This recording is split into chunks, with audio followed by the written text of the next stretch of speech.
Welcome to another wonderful day in paradise. It's a bit cloudy today, but it's not raining. Temperature's nice. It's a good day. Today, I want to make a fairly short presentation, if I can stop being so long-winded, on how fast does something grow? Time, space, and rate of growth. Okay. What brings this to mind for me is that, having worked as a nurseryman for many years in a retail setting, where I would help people all the time, would come on in and they had issues where they needed to use plants to do certain things, and very commonly, it was so common, one of the first things that they would request is, I need a plant that grows really fast. I need a really fast growing plant. And so I kind of would usually cringe just a little bit when I hear that, because it depends on what you're using the plant for as to whether that's really a good idea or not. And so I would usually then quiz them to find out, okay, what's the problem you're working with here? What are you trying to do? Now, a lot of times what I'd hear was that, a neighbor built a monster home. It's ugly. They party all the time. I want to block it. Or I have a view of the freeway and I want to block it, Or the wind. Wind is very common, Wind. Definitely, they want to block the wind, which is blowing through their property constantly. This is very reasonable ideas. And so my next question would usually be, approximately how high do you think the plant will need to get to be able to accomplish the job? Well, that's a lot of times what I'd find out is usually 12 to 16 feet is going to do it. Yeah, usually that would be typical, although sometimes it's different, a little less, a little more. But that is the usual range that it takes to block out an ugly neighbor or a freeway view or something on that order. It's enough to make a windbreak in most cases, too. So in California, very frequently, one of the first choices will actually be the California Redwood. Well, now, I love redwood trees, okay? I like everything about them. I like the rate that they grow at, which is incredible fast, like maybe 6 foot a year on well-established trees. They really put it on when they're young. They slow down with age because they live over 2,000 years. They don't grow 6 foot a year for 2,000 years. They do that for 20 years or so, and then things start to slow down. But in 20 years' time, even 15 years' time from a redwood, you're going to have one of the biggest living vegetables on the face of the planet right there in your backyard. And a lot of times what happens is people will take them and put them 6 foot apart all the way down the back fence line trying to block something. Well, it doesn't take very long before they have become monsters. They, like I say, will live for thousands of years, and they are probably, I guess, the biggest vegetable on the planet. I don't think there's another tree any bigger than that. Few live a little longer, like a bristlecone, but redwood, sequoias, they're absolutely some of the biggest stuff around. Well, it's really well outside of the class of an average home backyard. This is too big for y'all. I mean, it's possible if you really love redwoods and you want to put one maybe at the corner of the backyard, giving it enough room to grow, it's all right. Don't put it there where it's going to block all your southern sunlight, though, for instance. So these things will block all your light. But what often happens is that after 15, 20 years, the trees have become massive.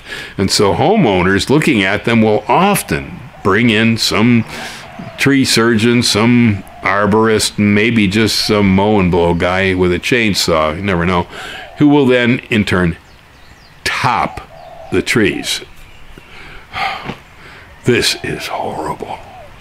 they not only look miserable, once this has been done to them, it's like, you know, it's like taking a knife and pulling it across your face.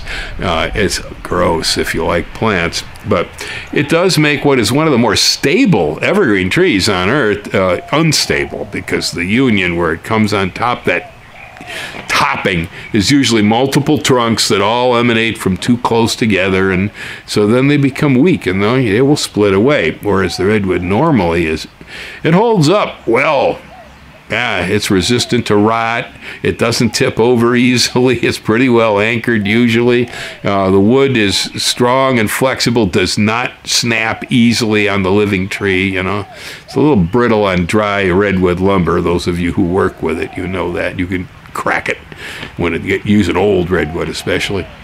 Got to pre-drill your nail holes. But it's a real stable tree, and on its own, it's a good one, strong tree, not going to cause a lot of problems other than with size and age. So the other option that people would then choose would be the Italian cypress. Well, the Italian cypress is not as big and not as long-lived, but they do grow up, you know, 60 feet or so. And what I would find frequently is that when the winds would blow in the Bay Area and you have big cypresses, and those things would do this in the wind. Now, they're real stable, they don't turn over easily, and they don't break easily either. So this wind flexing with the trees is a psychological problem more than an actual reality. But it would scare the living dickens out of people. And so they'd go out, hire somebody again to come in and chop the tree off. And instead of taking it out, you know, and replacing it with something else, they would top it. Same problem. The trees look miserable when that's done to it. The only way you can do that to an Italian cypress is if you're actually boxing and hedging the tree, which can be done, but it takes a lot of work frequently. When you need a 16-foot plant, you don't want to put one in that grows to 200 feet high. It's that simple, because the big plant eventually is going to cost you so much money. Maintenance on plants, tree service, pruning, trimming, it's really expensive. I used to do it, and I've had it done too. I've hired people in the past at times for things, and it costs a lot of money, you know. The trees don't stop growing. So I would usually try to turn the customers away from something like a sequoia, maybe to Pittosporum tenuifolium, you know, which will get up to about 20 feet pretty easy, but it's a tree that's easily boxed, easily hedged. They use Podocarpus upine, the graciliar form, a lot for this. Windbreaks, you know, screens. They box them, they hedge them. I don't think I'd want to have to be maintaining them personally, because they're actually pretty big trees for that. But people use them. In general, though,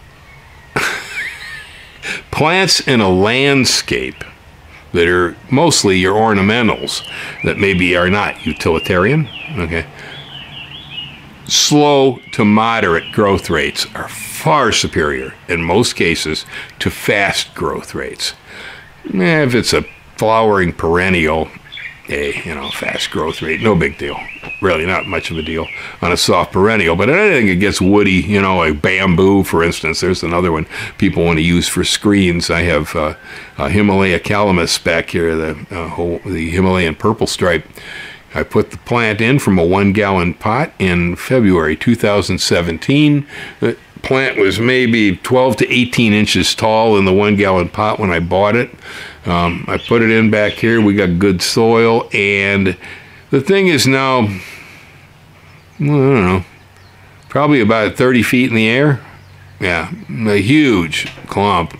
The pipes are 4 inches in diameter. You know, it's huge. It's enormous.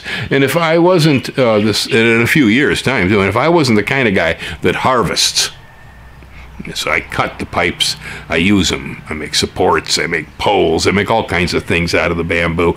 I also harvest for propagation, because I sell bamboo plants in the nursery when I get around to it.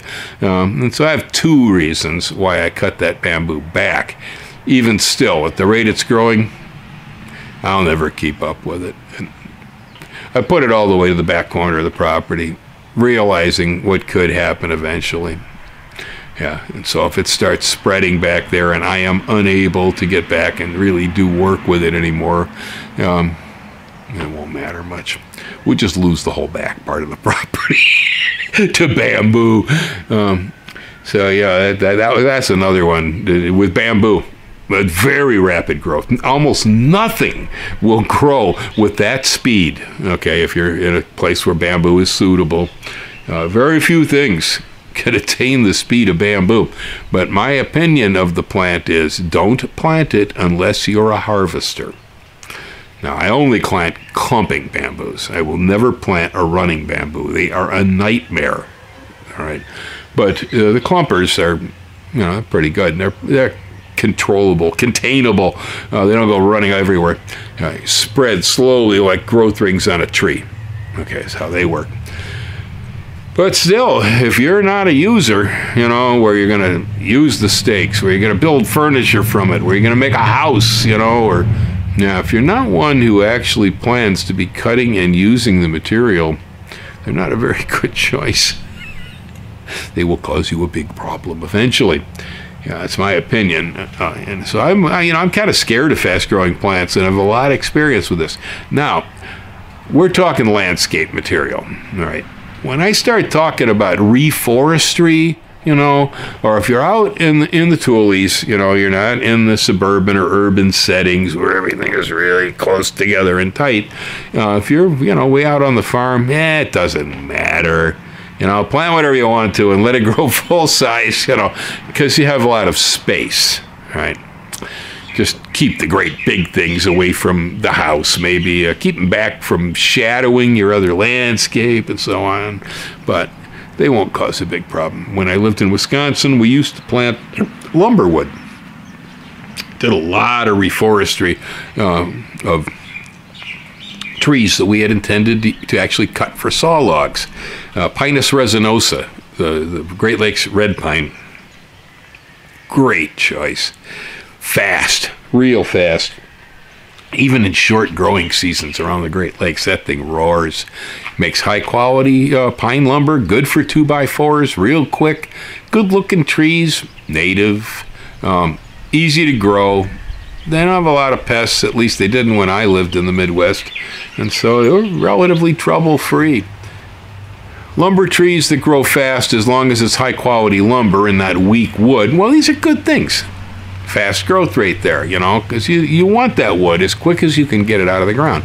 When it comes to things like food, all right, generally speaking, fast-growing food plants, they're generally a really good idea, especially when it comes to vegetables, herbs, and these sorts of things, There's a lot of good reasons why a person would choose one of the fastest varieties available.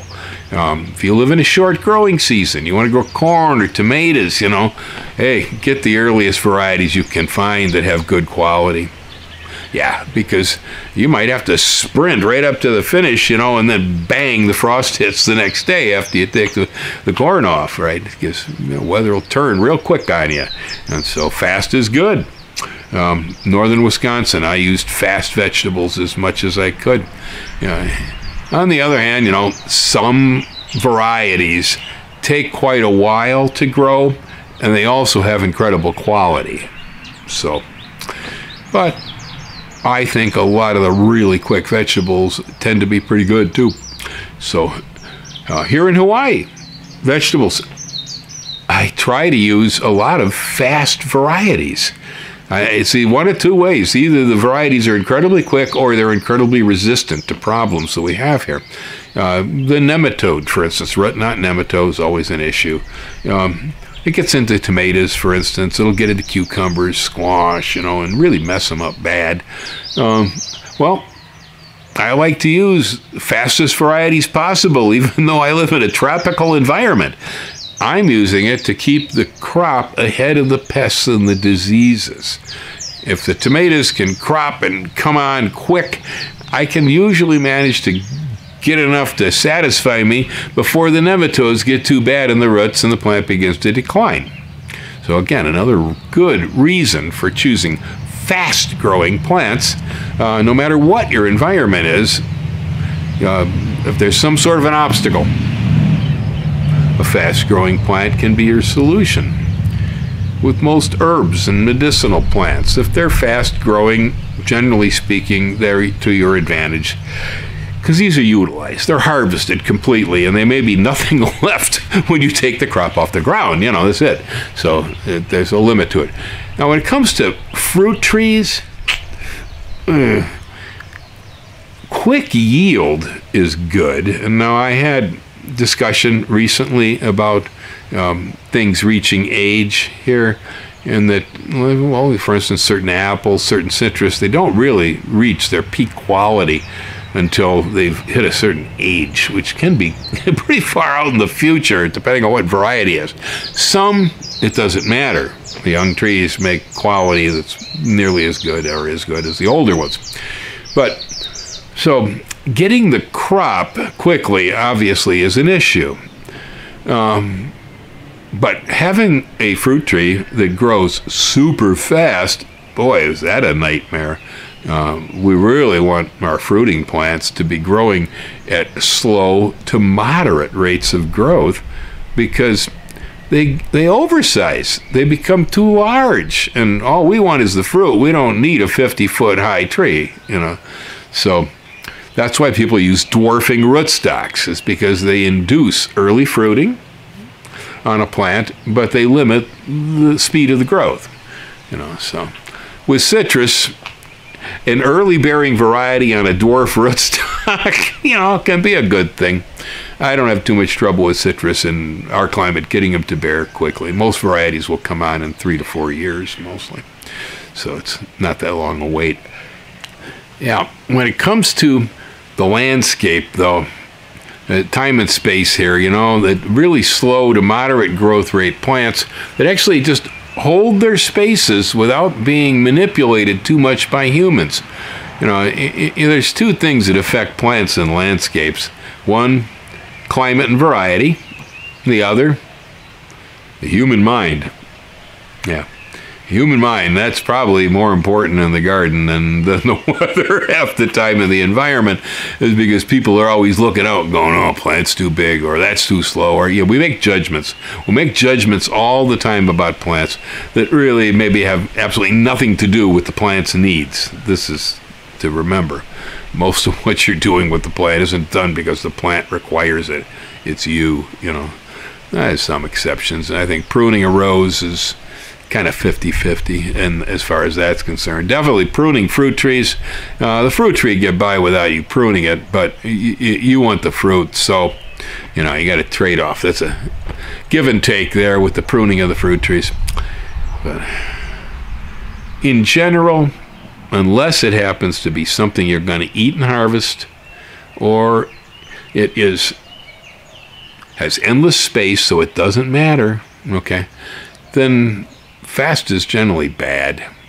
It's bad, you know, and I'm saying that from many years as a gardener, farmer, and a nurseryman, you know, and growing plants, selling plants. I like stuff in the nursery that sizes up quick, right? You know, because if it takes me too long, you know, it's kind of like, whoa, is this worth it? When I'm trying to sell something, right? So, on the other hand, I kind of tend to focus more towards food and herbs, and so we generally use plants that tend to grow fairly quickly there. Well, there it is. Now it's time and space in the landscape. Aloha. Hang loose.